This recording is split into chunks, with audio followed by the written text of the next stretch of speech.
ఓం సాయిరామ్ సమర్థ సద్గురు సాయినాథ్ మహారాజ్ కి జై. మన సాయి బిడ్డలందరికీ కూడా గురు పౌర్ణమి శుభాకాంక్షలు అండి. ఈరోజు సాయినాథుని ఆశీస్సులు మనందరిపైన నిండుగా మెండుగా ఉండాలి అని చెప్పి మనస్ఫూర్తిగా ఈరోజు సాయినాథన్ తరపున నేను కూడా కోరుకుంటున్నాను ఫ్రెండ్స్. ఈరోజు 10వ తారీఖు గురు పౌర్ణమి. నీ సాయికి ఎంతో ఇష్టమైనటువంటి పౌర్ణమి, ఎంతో ప్రాణమైనటువంటి పౌర్ణమి. ఈరోజు నువ్వు ఏం చేసినా కూడా నేరుగా నీ సాయి దగ్గరకు చేరే క్షణాలు, అమృత గడియలు. మరి ముఖ్యంగా ఈరోజు 6 గంటల నుంచి 7 గంటల సమయాన్ని నువ్వు అస్సలు వదులుకోకు బిడ్డ. ఎందుకో తెలుసా, ఇది నీ తలరాతను మార్చే సమయం, నీ ఆర్థిక ఇబ్బందులను తొలగించే సమయం, అప్పుల బాధల నుంచి బయటపడవేసే సమయం, అనారోగ్యాల సమస్యల నుంచి బయటపడవేసే సమయం, కోరిన కోరికలన్నింటినీ కూడా తీర్చుకునే సమయం. ఈ 6 గంటల నుంచి 7 గంటల వరకు ఏదైతే ఉందో ఒక గంట సమయం, ఆ సమయాన్ని ఈ గోరు పౌర్ణమి రోజు అసలు వదులుకోకు. వదులుకున్నావు అంటే నిజంగా బాధపడతావమ్మా తల్లి. అసలు వదులుకోకు, ఎట్టి పరిస్థితుల్లో కూడా వదులుకోకు. ఈరోజు నువ్వు ఆ గంట సమయంలో కనుక ఎమరపాటుతో ఉండకుండా వేరుకుతో ఉంటే గనక, హెచ్చరికతో ఉంటే గనక, ఎందుకంటే నీ జీవితం సుడి తిరగబోతోంది. ఇప్పుడు నువ్వు పడుతున్న బాధలన్నీ కూడా దూరం కాబోతున్నాయి, కష్టాలన్నీ కూడా కరిగిపోతున్నాయి, కోరికలన్నీ కూడా తీరబోతున్నాయి. అలాంటి అద్భుతమైనటువంటి రోజు సమయము ఈ గురు పౌర్ణమి నాడు. ఈ సమయం ఎప్పుడు అడుగుతూనే ఉన్నావు కదా బిడ్డ, ఎప్పుడు కూడా బాబా నా జీవితం ఎప్పుడు బాగుపడుతుంది తండ్రి, నేను అత్యవసర పరిస్థితుల్లో ఉన్నాను, నాకు డబ్బు అవసరంగా ఉంది, అత్యవసరంగా నాకు డబ్బు అవసరం ఉంది, నాకు కోరిన డబ్బు నా చేతికి అందేలా చేయి తల్లి. తండ్రి నా జీవితం ఎప్పుడు బాగుపరుస్తావు నాయన, ప్రతి ఒక్కటి కూడా తాకట్టులో ఉంది తండ్రి, బంగారం అంతా తాకట్టులో ఉంది, ఇంటికి తెచ్చుకోవాలి, అప్పుల బాధలతో విలువిల్లాడిపోతూ ఉన్నాను, అప్పులు తీర్చేసుకోవాలి, వడ్డీలు కట్టలేకపోతున్నాను, నెలలో 30 రోజులు కూడా కష్టపడుతూనే ఉన్నాను, ఒక్క రోజు కూడా లీవ్ తీసుకోకుండా కష్టపడుతూనే ఉన్నాను, అయినా కూడా నా జీవితం అంతంత మాత్రంగానే ఉంటుంది బాబా. నాకు ఎప్పుడు ఈ కష్టాల నుంచి ముక్తి కలిగిస్తావు నాయన, నా జీవితంలో ఎప్పుడు మంచి రోజు వస్తుంది తండ్రి అని కోరుతూనే ఉన్నావు కదా బిడ్డ. అలాంటి అద్భుతమైన రోజు నీ జీవితంలోకి రాబోతుందమ్మా. ఇన్నాళ్ళు కూడా నా సాయి నన్ను వదిలేశాడు, నా కష్టాలతో నన్ను వదిలేశాడు, పట్టించుకోవట్లేదు అని నీ సాయిని కూడా నిందిస్తూ దూషిస్తూ ఉన్నావు, బతుకుతూ ఉన్నావు కదా బిడ్డ. ఇలాంటి ఒక అద్భుతమైనటువంటి గడియలు నీకు ఇవ్వాలి, అందివ్వాలని ఇన్ని రోజులు కూడా ఆలస్యం చేశాను. అంత మాత్రమే కాదమ్మా, కనుక ఈ సమయాన్ని నువ్వు ఎట్టి పరిస్థితులను వదులుకోవద్దు. నీ ప్రతి కష్టం నుంచి నువ్వు బయటపడాలి, నువ్వు నీ జీవితం సుడి తిరిగిపోవాలి, నీ అదృష్టపు గడియలు తలుపు తట్టాలి అంటే ఈ సమయాన్ని వదులుకోకు బిడ్డ, జాగ్రత్త అమ్మ అంటూ సాయినాథుడు ఈరోజు ఒక అత్యద్భుతమైనటువంటి సందేశంతో వచ్చారు ఫ్రెండ్స్. నిజానికి చాలా చాలా అద్భుతమైన సందేశం. ఎందుకో తెలుసా, గురువారం రోజు, గురు పౌర్ణమి రోజు ఈ గంట సమయం ఏదైతే ఉందో అది నిజంగా నీ తలరాతను మార్చే సమయంగా సాయినాథుడు అయితే చెప్తూ ఉన్నారు. నిజంగా ఎవరైతే తలరాతను మార్చుకోవాలి, అదృష్టాన్ని మార్చుకోవాలి అని అనుకుంటూ ఉన్నారో, మీ కష్టాలను మీరు చెరిపేసుకోవాలని అనుకుంటూ ఉన్నారో, ఆనంద జీవితానికి, సుఖమయ జీవితానికి స్వాగతం పలకాలి అని అనుకుంటున్నారు వారు ప్రతి ఒక్కరూ కూడా మిస్ చేయకుండా, స్కిప్ చేయకుండా వీడియోని అయితే చూడండి. అప్పుడేనండి సాయినాథుడు చెప్తున్న పర్టికులర్ ఆ టైం అనేది ఎప్పుడు చేయాల్సింది ఏంటంటే, బాబా గారు ఈ సమయం చెప్పబోతున్నారు, ఆ సమయంలో ఖచ్చితంగా విని తీరాల్సిందే, మన కష్టాలన్నింటినీ కూడా పోగొట్టుకోవాల్సిందే. ఇక సాయినాథుడి కోసం అయితే ఒక చిన్న లైక్ ఇచ్చేసి వీడియో చూడటం అయితే మొదలు పెట్టండి. మన ఛానల్ ఫస్ట్ టైం చూస్తూ ఉన్నారా, ఛానల్ సబ్స్క్రైబ్ చేసుకుని మీ సపోర్ట్ నాకు అందించండి. ఇక నేనైతే షిరిడీలో ఉన్నానండి, ప్రతి ఒక్కటి కూడా మీకు షేర్ చేస్తూనే ఉన్నాను. షిరిడీలో మీరు కూడా ఉన్నట్లు భావించుకుంటే ఈ గురు పౌర్ణమి రోజు వచ్చారు, చాలామంది కనిపిస్తూ ఉన్నారు, నాకు చాలా హ్యాపీగా ఉంది. అసలు వాళ్ళు మన సబ్స్క్రైబర్స్ కూడా చాలామంది కలిసి మీ ఛానల్ని చూస్తూ ఉంటారండి, మీరేనా అని చెప్పి ఎంతో వాళ్ళ సంతోషాన్ని నాతో హ్యాపీనెస్ షేర్ చేసుకుంటూ ఉన్నారు. వీడియోస్లో కూడా అప్లోడ్ చేస్తూనే ఉన్నానండి. వాళ్ళందరూ కూడా వాళ్ళు ఎంతో సంతోషంగా ఉన్నారు, నాతో చెప్తూ ఉన్నారు. నిజంగా ఈ గురు పౌర్ణమి రోజు నేను ఇక్కడ ఉన్నాను, లైవ్లో ఉన్నాను, మీ అందరూ ఉన్నట్లే భావించుకుని మీ సమస్యలను అయితే నాతో ఇక్కడ చక్కగా చూస్తూ షిరిడి లైవ్ కూడా చూపిస్తూ ఉన్నాను, బాబా ద్వారకామాయి అంతా చూపిస్తూ ఉన్నాను. మీరు ఖచ్చితంగా లైవ్లో పాల్గొనండి ఫ్రెండ్స్, లైక్ ఇవ్వండి, మన ఛానల్ని చాలా సపోర్ట్ చేయండి. నేను మీ నుంచి కోరుకునేది ఒక్కటేనండి, కొంచెం కష్టం, ఇబ్బంది, వర్షం ఇవన్నీ జరుగుతూ ఉన్నా కూడా మన సబ్స్క్రైబర్స్ అందరికీ చూడాలి, వాళ్ళందరూ సంతోషపడాలి అని ఎంతో కష్ట నష్టాలకు ఓర్చుకుంటూ నేనైతే మీకు షేర్ చేస్తూ ఉన్నాను. మీరు ఖచ్చితంగా అర్థం చేసుకుని, ఖచ్చితంగా మీరు అందరూ కూడా బాబావారికి లైవ్లో మీ సమస్యలను సైతం మీరు పరిష్కరించుకునేటట్టుగా బాబావారికి చెప్పుకోండి. లైవ్లో చెప్పుకుంటున్నారు మీరు, ద్వారకామాయి ఒడిలో బాబావారి దగ్గర కూర్చొని చెప్పుకున్నట్లుగా చెప్పుకోండి ఫ్రెండ్స్. నేనైతే సాయినాథుని ఒడిలో బాబావారి కనుసైగల్లో మీ అందరికీ కూడా మీ ఇబ్బందులన్నీ తీరిపోవాలి. నేనైతే మనస్ఫూర్తిగా మీ సమస్యలను అయితే నేను బాబావారి ముందు పెట్టడం అయితే జరుగుతుంది. మీకు చక్కటి సొల్యూషన్స్ అయితే ఇస్తారని ఖచ్చితంగా మీకు నమ్మకంతో కనెక్ట్ అవ్వండి ఫ్రెండ్స్. రేపు ఈరోజు చక్కగా గురువారం రోజు గురు పౌర్ణమి వచ్చింది. హ్యాపీగా మీ బాబావారితో చెప్పుకోవాలి. మీరు పర్సనల్ సమస్యలైనా సరే ఏదైనా సరే కానండి, ఎటువంటి ప్రాబ్లమ్స్ ఉన్నా కూడా సాయినాథునికి చెప్పుకుంటే చాలండి. మీ హ్యాపీనెస్ నాతో కూడా షేర్ చేసుకుంటారు. ఇక సాయినాథుని సందేశం విషయానికి వస్తే కనుక, బిడ్డ ఎంత బాధపడుతున్నావో నాకు తెలుసు తల్లి. ఎన్ని కన్నీళ్లు కారుస్తున్నావో కూడా నేను నీ సాయికి తెలియదా చెప్పు. నీ జీవితంలో ఏది నీ సాయికి తెలియదో, నీ సాయి కంట పడకుండా ఉందో, నీ సాయి కంటి చూపును దాటి వెళ్ళిందో ఒక్కసారి చెప్పు బిడ్డ. నీ జీవితంలో జరిగే ప్రతి గడియ కూడా నాకు తెలుసమ్మా. ప్రతి విషయము నాకు తెలుసు తల్లి. ప్రతి క్షణము కూడా నాకు తెలుసమ్మా. నీ సాయి చూస్తూనే ఉన్నాను తల్లి, గమనిస్తూనే ఉన్నానమ్మా. ప్రతిసారి కూడా బాధపడుతూనే ఉన్నావు. బాబా, ఈ జీవితం నాకు చాలా భారంగా ఉందయ్యా, మొయ్యలేకపోతున్నాను. ఈ బరువంతా ఎప్పుడు ఈ బరువును దించేస్తావు తండ్రి అంటూ కన్నీళ్లు పెట్టుకున్న సందర్భాలు ఎన్ని బాబా. పెట్టుకున్న సందర్భాలు బాబా. నేను ఒక కార్యక్రమం ఏర్పాటు చేసుకున్నాను, శుభకార్యం మొదలు పెట్టుకున్నాను. ఒక ఇల్లు కట్టడం పూర్తయింది, ఇంకా ఇంట్లోకి వెళ్ళాలి. డబ్బు సరిపోవట్లేదు. ఎవరెవరినో అడిగాను, అయినా వాళ్ళని కూడా, కానీ వాళ్ళని బంధువులను కానీ అందరిని అడిగేశాను. ఎవరు కూడా ఒక్క రూపాయి కూడా సహాయం చేసేవాళ్ళు లేరు. ఇప్పుడు నువ్వు నాకు సహాయం చేస్తేనే నేను ఈ పరిస్థితి నుంచి బయటపడతాను. నన్ను పడేవై తండ్రి. నాకు కావలసిన డబ్బు కావలసిన సమయానికి నాకు అందివు. నా పొరుగు నిలబెట్టు, నా ప్రాణాలను నిలబెట్టు, నా కుటుంబాన్ని నిలబెట్టు అని ఎన్నిసార్లు నువ్వు బాధపడ్డావు బిడా. బాబా, ఇంట్లో అనారోగ్య సమస్యలు ఎక్కువైపోతున్నాయి. డబ్బు ఖర్చు చూస్తే విపరీతంగా ఉంది. ఎంత ఖర్చు చేసినా అనారోగ్యాలు ఎంతకి తగ్గటం లేదు తండ్రి. మా వారికి అనారోగ్యం బాగాలేక ఆయనకి నేనే చూపిస్తూ ఉన్నాను. హాస్పిటల్లో ఖర్చు నేనే పెడుతూ ఉన్నాను. ఉన్న డబ్బు అంతా కూడా అయిపోయింది. ఆయనకేమో నయం అవ్వటం లేదు. ఆడదాన్ని, నేను ఒక్కదాన్ని నా రెక్కల కష్టం మీద కుటుంబాన్ని ఈదుకుంటూ వస్తూ ఉన్నాను, మోస్తూ ఉన్నాను, భరిస్తూ ఉన్నాను. నా వల్ల కావట్లేదు తండ్రి. ఓపిక నశించిపోయింది.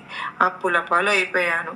నా భర్త అనారోగ్య సమస్యకి నేను డబ్బు అంతా కూడా ఖర్చు పెట్టేశాను, అప్పులు చేసేసాను. ఇప్పుడు ఉన్న ఒకే ఒక్క ఇల్లు అమ్మేస్తే ఆ వచ్చిన డబ్బుతో నేను వారి అప్పు తీర్చేస్తాను. ఇప్పుడు 3 పూటలకు ఒక్క పూట అయినా సరే ప్రశాంతంగా 4 మెతుకులు ఇంట్లో వాళ్ళం తినగలుగుతున్నాం. ఎందుకంటే ఈ అప్పుల వాళ్ళ చుట్టూ ముట్టేసి సతాయిస్తూ ఉంటే దిక్కు తోచక స్థితిలో ఉన్నాను. ఇప్పుడు నువ్వు కనుక నా చెయ్యి పట్టుకోకపోయావు అంటే, నన్ను ఆదుకోకపోయావు అంటే, నా పరిస్థితి ఏంటో నాకే తలుచుకోవడానికి భయంగా ఉంది. నా చెయ్యి వదులుకు తండ్రి. కానీ నాకున్న ఈ ఇల్లు, ఈ పొలము నేను నా అవసర పరిస్థితుల్లో అమ్ముదాము అంటే కొనేవాళ్ళు లేరు. అమ్ముడా పోవట్లేదు. ఏది అడ్డుపడుతుందో, ఏమి అడ్డంకులు వస్తున్నాయో, ఆటంకాలు ఎదురవుతున్నాయో తెలియదు. అమ్మాలంటే కొనేవాళ్ళు లేరు, వచ్చేవాళ్ళు కూడా లేరు. ఏదో ఒక దుష్ట శక్తితో, ఏదో ఒక చెడు శక్తితో అడ్డుపడ్డట్టు ఏవో ఆటంకాలు కలిగిస్తున్నట్టు కూడా అయిపోతున్నాయి. నాకున్న ఈ పొలము, ఈ ఇల్లు, ఈ భూము ఏదో ఒకటి అమ్మేస్తే నా అత్యవసరంలో ఉన్న నా అప్పులు కట్టేస్తే నేను ప్రశాంతంగా ఉండగలుగుతాను. ఈ అప్పుడయ్యే మార్గం చూపించుతండి అని ఎన్నిసార్లు అడిగా ఉంటాను. బాబా, ఇంట్లో మీ ప్రయత్నమైన కష్టాలు వచ్చేసాయి, విపరీతమైన భరించలేని బాధలు వచ్చేసాయి. అప్పుడు ఏం చేయాలో అర్థం కాలేదు. ఎవరికో అత్యవసర పరిస్థితుల్లో డబ్బు ఇవ్వాల్సి ఉంది. వారి ఇంటి దాకా వచ్చేస్తున్నారు, పీకల మీదకి వచ్చి కూర్చుంటున్నారు. ఏం చేయాలో తెలియటం లేదు. పిల్లలకు ఫీజులు కట్టాలి, పిల్లల్ని ఇంటికి పంపించేస్తున్నారు. అక్కడ పొరుగు నిలబెట్టుకోవాలంటే ఏం చేయాలో తెలియట్లేదు. అత్యవసర పరిస్థితుల్లో ఎవరికో అనారోగ్యమైంది ఇంట్లో వాళ్ళకు. అటువంటిప్పుడు డబ్బు లేదు, ఏం చేయాలో తెలియలేదు. పిల్లలకు పెళ్లి చేయాలి అని అంతా మొదలు పెట్టేశాను. డబ్బు సర్దుబాటు కాలేదు. ఏం చేయాలో దిక్కుతోచని స్థితిలో ఉన్నాను. ఇంట్లో ఒంటి మీద ఉన్న బంగారం తీసుకెళ్లి తాకట్టు పెట్టేశాను. ఈ సమయంలో దారి తోచలేదు. ఆ బంగారమే ఆ క్షణమే ఆ రోజు నన్ను ఆదుకుంది. కానీ ఎంత ప్రయత్నించినా మళ్ళీ ఆ తాకట్టులో ఉన్న బంగారం తెచ్చుకోవాలంటే నా వల్ల అవ్వడం లేదు తండ్రి. నాకు కాలం కలిసి రావడం లేదయ్యా. డబ్బు కుదిరితే ఏదో ఒకటి మళ్ళీ ఆ డబ్బుకి కాచుకుని కూర్చుంటుంది. ఆ డబ్బు ఏదో ఒక విధంగా మళ్ళీ ఖర్చు అయిపోతుంది. ఎంతో కష్టపడి ఆ బంగారం తాకట్లో నుంచి విడిపించుకోవడానికి పోగు చేస్తూ ఉన్నాను, కూడబెడుతూ ఉన్నాను, పొదుపు చేస్తున్నాను. తిని తినక అయినా సరే, కానీ ఆ డబ్బు పోగయ్యే సమయానికి మళ్ళీ ఏదో ఒక అనవసరపు ఖర్చు వచ్చి ఆ డబ్బు మంచి నెలలాగా అయిపోతుంది. ఎలా డబ్బు వస్తుందో ఎలా అయిపోతుందో కూడా తెలియటం లేదు. కానీ నా బంగారం చూస్తే తాకట్టులోనే ఉండిపోయింది. ఆ తాకట్టులో ఉన్న బంగారాన్ని నేను ఇంటికి తెచ్చుకోవాలి తండ్రి. నా బంగారాన్ని తనివి తీరా చూసుకోవాలి తండ్రి. ఎలాగైనా సరే ఆ బంగారాన్ని నా ఇంట్లోకి, నా ఒంట్లోకి, నా ఒంటి మీదకి వచ్చేటట్లు చేయి తండ్రి అని చెప్పి ఎన్నిసార్లు అడిగావు బిడ్డ. బాబా, నేను ఏదో పరీక్ష రాశాను, అందులో నాకు మంచి మార్క్స్ రాలేదు, నేను అందులో పాస్ అవ్వలేకపోయాను, ఉద్యోగం నాకు రాలేకపోయింది, అందులో సీటు నాకు రాలేకపోయింది, నేను ఒక బిజినెస్ మొదలు పెట్టాలి అనుకున్నాను తండ్రి. దానికి కావలసిన డబ్బు నాకు సర్దుబాటు కాలేదు. ఎందుకంటే ఒక వ్యాపారం అన్నది మొదలు పెడితే అందులో 4 డబ్బులు వస్తే నా కుటుంబాన్ని నేను పోషించుకుంటాను. కానీ ఆ వ్యాపారం మొదలు పెట్టడానికి డబ్బులు నాకు సర్దుబాటు కాలేదు. ఒకవేళ డబ్బులు సర్దుబాటు అయ్యి బిజినెస్ వ్యాపారం మొదలు పెడితే కూడా ఆ బిజినెస్లో కూడా ఆ వ్యాపారంలో కూడా లాభాలు లేవు, గిరాకీలు లేవు, బేరాలు లేవు. ఇలాంటి పరిస్థితుల్లో నన్ను ఏం చేయమంటావు బాబా? ఏటో చూసినా కూడా నా జీవితం డబ్బు, ముఖ్యంగా డబ్బు కనిపిస్తుంది. డబ్బు సమస్యలే ఉన్నాయి. ఆ ఒక్క డబ్బు నాకు వస్తే నేను ప్రతి ఒక్క సమస్యను దూరం చేసుకుంటాను. ఈ జీవితాన్ని సంతోషంగా గడపగలుగుతాను. నా కుటుంబాన్ని, నా పిల్లల్ని సంతోషంగా ఉంచుకోగలుగుతాను. సరి చాలని సంపాదన, సరిపోని జీతాలు, ఆర్థిక ఇబ్బందులు, అనారోగ్య సమస్యలు, అప్పుల బాధలు, ఏది మొదలుపెట్టినా జరగదు, అన్నీ అర్థాంతరంగా ఆగిపోతున్నాయి. ఈ కుటుంబ భారాన్నంతా నేను ఒక్కడినే మోయాల్సి వస్తుంది. నా వల్ల కావడం లేదు తండ్రి. దిక్కుతోచని స్థితిలో ఉన్నాను. ఇలాంటి స్థితిలో నువ్వు తప్ప నాకు ఇంకొకరు లేరు బాబా. నన్ను కాపాడుతావో వదిలేస్తావో నీ ఇష్టం. నా ప్రాణాలను నీ పాదాల చెంత ఉంచేస్తున్నాను అని నీ సాయి పాదాలను, నీ తండ్రి పాదాలను పట్టుకుని శరణు వేడేశావు కదా, గుర్తుందా బిడ్డ? ప్రతిదీ నీ సాయి చూస్తూనే ఉన్నాను. ఇన్నాళ్ళు ఎందుకు ఆగాను అంటే ఇంత అద్భుతమైన అమృతమైన గడియలు నీకు అందివ్వాలని. ఒక్కసారి నీ కష్టం, నీ కోరిక, నీ ఆశ, నీ కళ ఏదైతే ఉందో ఈ సమయంలో నువ్వు గురిపెట్టి కొట్టావు అంటే ఖచ్చితంగా తీరిపోవాల్సిందే. అలాంటి సమయాన్ని నీకు కానుకగా ఇవ్వాలని ఈ గురు పౌర్ణమి రోజు నీ తండ్రి, నీ సాయి నీకు ఇస్తున్న కానుక. ఈ కానుక, ఈ సమయాన్ని అస్సలు విడిచిపెట్టకు. విడిచిపెట్టావు అంటే నీకు మళ్ళీ ఇలాంటి సమయం కలగాలి అంటే నువ్వు ఎంతో కాలం ఎదురు చూడవలసింది. అదృష్టం ఉంటేనే, పుణ్యం ఉంటేనే, ఎన్నో జన్మల పుణ్యఫలం ఉంటేనే ఈ సమయం నీకు కంటబడుతుంది. ఈ సందేశం నీకు కంటపడిందంటే, పడిన క్షణం నువ్వు వదులుకున్నావు అంటే నీ అంత దురదృష్టవంతురాలు ఇంకొకరు ఉండరు. ఎందుకు చెప్తున్నాను తెలుసా? అంటే నీ తండ్రిగా నీకు ఒక అద్భుతాన్ని, ఒక మంచి సమయాన్ని అందివ్వడం నీ తండ్రి బాధ్యత. దాన్ని ఆ క్షణంలో ఏమరపాటుతో లేకుండా ఎరుకతో ఉండి, హెచ్చరికతో ఉండి అందుకోవడం, అది నీ పని, నీ చేతుల్లోనే ఉంది. అదృష్టం అయితే తీసుకువచ్చాను, నీ దోసట్లో నిచ్చబోతున్నాను, దాన్ని అందుకుంటావా, నిర్లక్ష్యంతో వదిలేసుకుంటావో అది నీ ఇష్టం బిడ్డ. ఈ గురువారం రోజున, గురు పౌర్ణమి రోజున 6 గంటల నుంచి 7 గంటల సమయంలో నీకు చిన్న ఒక ఉపాయం అనేది చెప్పబోతున్నా. ఈ ఉపాయాన్ని చేశావు అంటే నీ జీవితంలో కట్టి పిడుస్తున్న కష్టాలు, బాధలు, కన్నీళ్లు, అగచాట్లు అన్నీ కూడా పటాపంచలైపోతాయమ్మా. దరిద్రం దూరమైపోతుంది. ప్రతికూల శక్తులన్నీ తొలగిపోతాయి. ఎప్పుడైతే నీ ఇంట్లో మంచి ప్రతికూల శక్తులు, దరిద్రము ప్రతి ఒక్కరి దూరమైపోతాయి.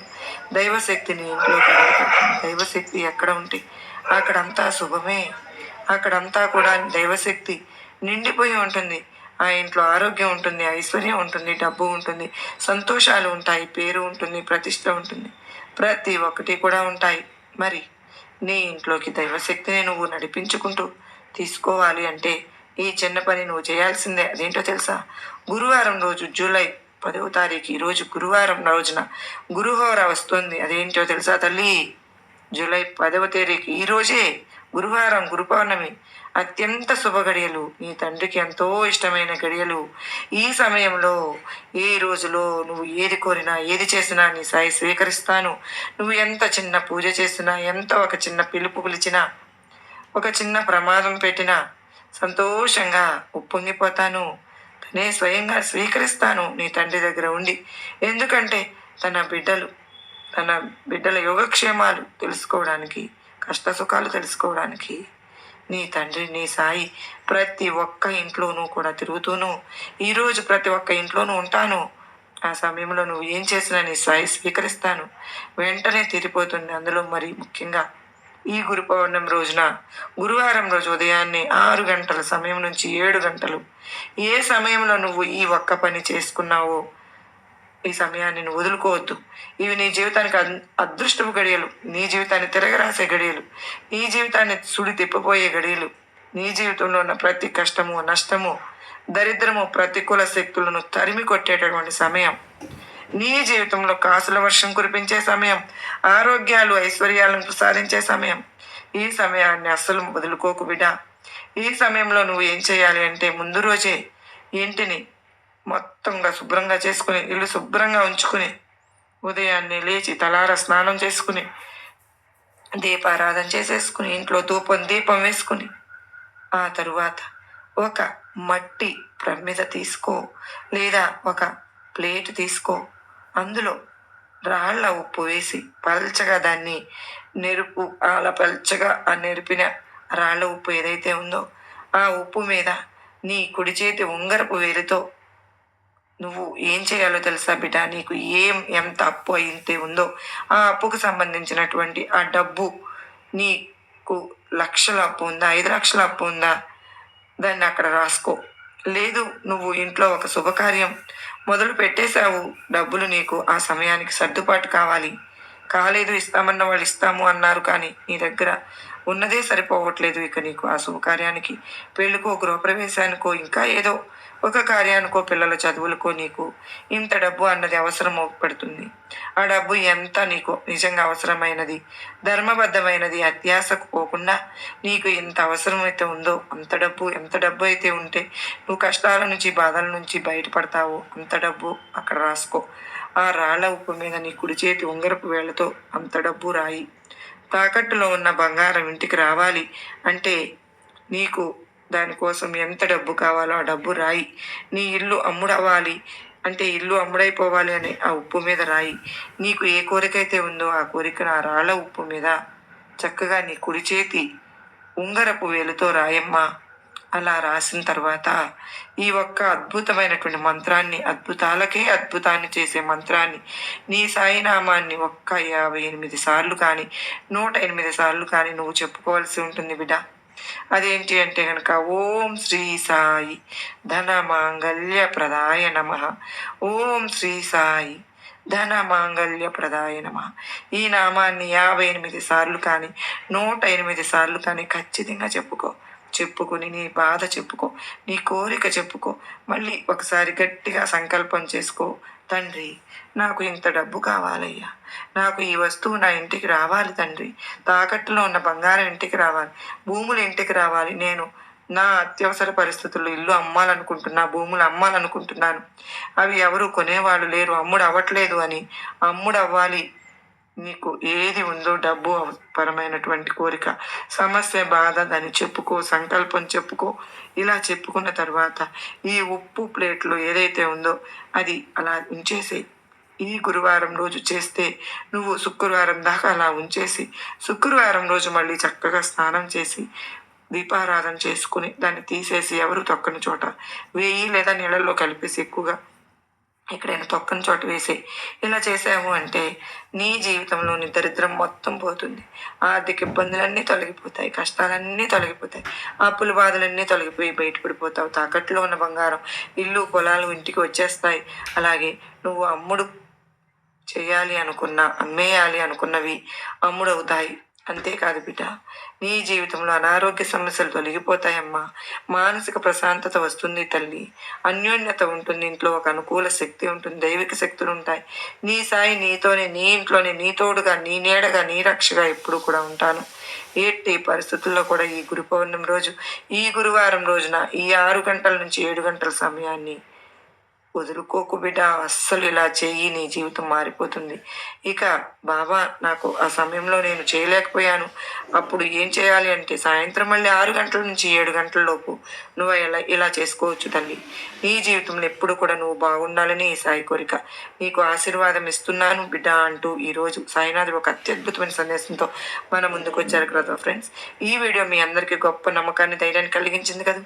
మరి నమ్మకాన్ని, ధైర్యాన్ని కలిగించిన ప్రతి ఒక్కరు కూడా నేను ద్వారకామాయి దగ్గర ఎంతో లైవ్ చేస్తూ ఉన్నాను ఫ్రెండ్స్. ఖచ్చితంగా మీరందరూ కనెక్ట్ అవ్వండి. మీరు బాబావారికి మీ స్వయంగా మీ సమస్యలన్నిటిని చెప్పుకోండి. ఖచ్చితంగా బాబావారు మీకు హెల్ప్ చేస్తారు అన్న నమ్మకంతో కనుక మీరు కనెక్ట్ అయినట్టయితే బాబావారు ఖచ్చితంగా మీకు మీ సమస్యలకు పరిష్కారం అనేది చూపిస్తారు ఫ్రెండ్స్. మీరు నమ్మకంతో కనెక్ట్ అయ్యి నాకు కామెంట్ సెక్షన్లో షేర్ చేయండి. బాబావారు మీకు హెల్ప్ చేయాలని నేను కూడా బాబావారికి ప్రార్థనలు పెడుతూనే ఉన్నాను. నేను ద్వారకామాయి దగ్గర ప్రతిరోజు ఇప్పటికి ఒక 20 రోజుల నుంచి మీకు ప్రతిరోజు నేను మీ గురించి బాబావారికి చెబుతూనే ఉన్నాను. ఖచ్చితంగా మీ అందరికీ కూడా మంచి జరగాలి అని చెప్పి మనస్ఫూర్తిగా బాబావారిని వేడుకుంటూ అందరూ సుఖంగా సంతోషంగా ఉండాలి అని చెప్పి మనస్ఫూర్తిగా బాబావారిని మరొక్కసారి కోరుకుంటూ సాయినాథుని కృప, కరుణ, కటాక్షములు ఈ గురు పౌర్ణమి రోజున మనందరికీ కూడా లభించాలి అని చెప్పి బాబావారిని మరొక్కసారి మీ అందరి తరపున కోరుకుంటూ అందరూ బాగుండాలి, అందరిలో నేను ఉండాలి అని ఆ సాయినాథుని వేడుకుంటూ అంత మాత్రమే కాదండి, ఈ గురు పౌర్ణమి బుధవారం రోజు వచ్చింది కదా. చక్కగా బాబావారు చెప్పినట్లు బుధవారం రోజున కనుక మనం ఆ విధంగా చేసుకుని గురువారం, శుక్రవారం కూడా ఈ ఏదైతే గురు పౌర్ణమి ఉత్సవాలు అనేవి జరుగుతూ ఉన్నాయో ఈ గురువాక్కును మనం పాటించి గురు పౌర్ణమి రోజు సాయినాథుని అనుగ్రహాన్ని ప్రతి ఒక్కరూ కూడా పొందాలని నేను మీ అందరి తరపున మనస్ఫూర్తిగా బాబావారికి విన్నవించుకుంటూ ఉన్నానండి. నిజంగా మీ అందరూ సంతోషమే నాకు సంతోషం. మీ అందరూ కూడా నా గురించి కూడా బాబావారికి తెలియచేస్తారు కదా. సర్వే జనా సుఖినో భవంతు.